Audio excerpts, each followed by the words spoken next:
Sur la rive sud de la Loire, aux portes d'Angers, le raisin approche de la maturité au sortir de l'été. Ces terres de schiste propices au vin blanc sec n'attendaient plus qu'eux. Les vendangeurs sont arrivés. Ça, tu prends pas, parce que ça, c'est de l'oïdium.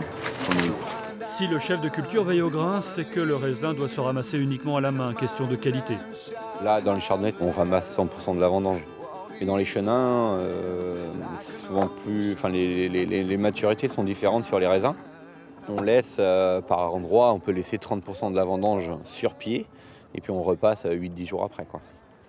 Tu vois, quand tu as une grappe comme ça, tu vois, au lieu de gratter puis enlever ça, je préfère que tu coupes ici. Tu vois, comme ça c'est sain. Tu me supprimes ça, voilà, et tu gardes le bouquet bon. Et ça, tu le mets par terre. D'accord ? On essaie de faire attention au binôme, vu qu'ils travaillent toujours en binôme, d'équilibrer quelqu'un qui est habitué avec quelqu'un qui n'est pas habitué pour que tout le monde aille à peu près à la même cadence, quoi. Parmi les 17 saisonniers, des habitués des travaux agricoles et des néophytes, notamment des jeunes attirés par l'esprit de groupe et le contact avec la nature. Ça va, il n'y a pas trop de coupures, mais surtout les ongles qui prennent. Enfin, on a mal partout, on a mal au dos, on a mal aux mains, mais on est content de notre journée après. C'est sympa, je trouve que. Puis avec un beau soleil comme ça en plus, c'est cool. Bon, il y a des fois il y a du mauvais temps, mais bon, c'est une bonne ambiance aussi. Tout le monde est au même tarif. Le SMIC, 10,25 € de l'heure, le salaire de la sueur. Ça peut monter jusqu'à peut-être 50 kg, quelque chose comme ça. Donc ça tire dans les jambes. Quand on monte, c'est plus difficile que quand on descend pour aller là-bas.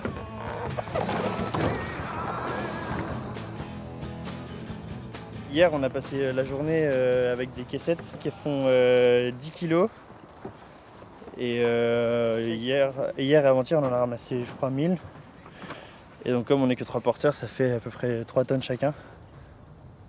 Ici, dans les coteaux de l'Aubance, c'est presque un miracle que d'avoir maintenu le calendrier des vendanges et les contrats de travail sur un mois complet. Car au printemps, le gel a ravagé une grande partie du vignoble ligérien. Sans parler de l'été pourri qui a suivi, pluvieux comme jamais. Cette année, avec cette météo, on a eu quand même énormément de mildiou. Donc sur grappe, sincèrement pas trop touché, on a réussi à maîtriser. Par contre, on a eu des dégâts sur feuilles, donc comme on peut le voir ici. Donc tout ça, c'est en fait des vieilles taches qui ont séché. Les dégâts varient vraiment d'un terroir à l'autre sur les 30 hectares répartis sur plusieurs communes. Il faudrait qu'on descende par là, et puis on remonte 7-8 rangs plus loin pour voir s'il y a vraiment une réelle différence. Chaque parcelle a son paysage, son type de sol, son histoire à entretenir.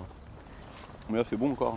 Il faut savoir que là, on a gelé sur 80% de la parcelle. Après, on a peu de dégâts de mildiou, sincèrement, très très peu. On est quand même content de ce qu'on trouve actuellement sur les pieds. Pas de temps à perdre, les équipes suivent l'avancée du raisin et peuvent passer sur une même journée d'une parcelle de rouge à une de blanc. Convoyés par la route, les précieuses cargaisons prennent la direction du chai, le cœur du domaine où s'élabore la vinification. On va prendre les caissettes, on va les emmener sur une table de tri et, qui fait aussi également les grappoirs. Donc les grappoirs, en fait, ça consiste à enlever les grains de la râpe, en fait, tout simplement, pour après que ça aille sur un tapis et du tapis dans une cuve pour après macérer pour que ça devienne du rouge. Voilà. Autour des machines d'entrée en action. La pièce maîtresse, c'est un nouveau pressoir, un matériel d'orfèvre chargé d'extraire le meilleur de la récolte. Ça, c'est un peu la Rolls de ce qu'on peut faire. Et l'intérêt de ces pressoirs-là, c'est d'avoir des jus assez vite sortis, en fait, de manière à ce qu'ils soient vite refroidis, que les jus ne s'oxydent pas à l'intérieur, etc. Le pressurage, c'est quand même, on va dire, 15-20% de la qualité finale d'un vin, quoi. Voilà, on va dire que les vignes, c'est 75-80%, 15%, puis le reste, c'est juste du contrôle en cave, des jolis contenants, puis voilà, quoi. Les clients de passage au domaine sont prévenus. Les volumes récoltés s'annoncent en baisse de la moitié par rapport à une année normale.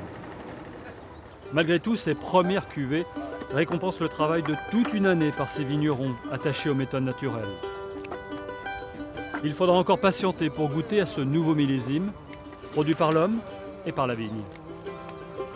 On l'observe très souvent pour qu'on puisse repérer toute forme de traces de carence. Alors on peut en voir par-ci et là, on a des attaques avec des insectes, on a des petites carences nutritives. Donc ça, toutes ces observations-là, on les note, puis on va essayer de les corriger gentiment avec le temps pour que la vigne s'habitue progressivement à entamer une défense des plus naturelles, quoi.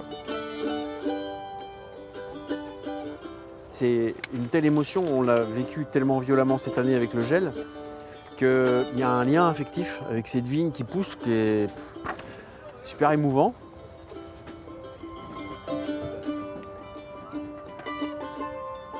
On pense que sur les rouges, cette année, on aura réussi un millésime plutôt exceptionnel, en qualité j'entends. Et sur les blancs, on n'en est pas encore sûr, parce qu'on commence tout juste à cueillir les chenins. Et en fait, on ne va pas vendre la peau de l'ours avant d'aller plus loin, mais on est plutôt sur la bonne voie, quoi.